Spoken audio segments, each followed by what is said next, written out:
Hello everyone, today's topic is antepartum fetal monitoring. So इसमें हम दो चीज़ें पढ़ेंगे। The first one are the indications and the second is the test. So indications में हमारे पास 4 इंडिकेशंस होती हैं। The first one is high risk pregnancy में करेंगे एंड कब करेंगे 32 वीक्स में करते हैं, because at 32 weeks the nervous system of the foetus is fully developed. Okay.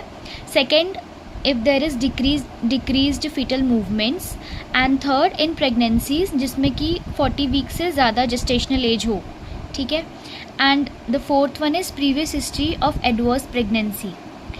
For example, अगर previous history of adverse pregnancy रही हो, लाइक उसकी प्रीवियस प्रेगनेंसी में 38 वीक्स में कुछ एडवर्स आउटकम था, सो हम इस प्रेगनेंसी में 2 हफ्ते पहले ही उसकी टेस्टिंग करेंगे। लाइक अगर 38 वीक्स में था लास्ट प्रेगनेंसी में, तो हम 36 वीक्स में उसका मॉनिटरिंग करेंगे, ठीक है।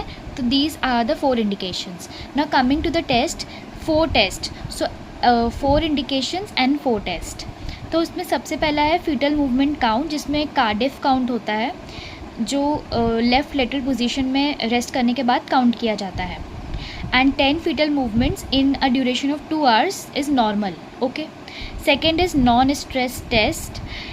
NST और CTG cardiotocography, they both are the same thing, बस डिफरेंस ये है कि NST is done in the antenatal period and ये सिर्फ फीटल हार्ट रेट बताता है। वही जो हमारा CTG है वो लेबर के टाइम हम देखते हैं, एंड ये हमको फीटल हार्ट रेट के साथ में फीटल मूवमेंट्स भी बताता है। इसके ग्राफ में दोनों चीज़ें रहेंगी, और NST में सिर्फ और सिर्फ फीटल हार्ट रेट रहेगा। इन दोनों के लिए हम कार्डियोटोकोग्राफिक मशीन यूज़ करते हैं। The third one is USG से हम बायोफिजिकल स्कोर और एमनियोटिक फ्लूइड असेस करेंगे।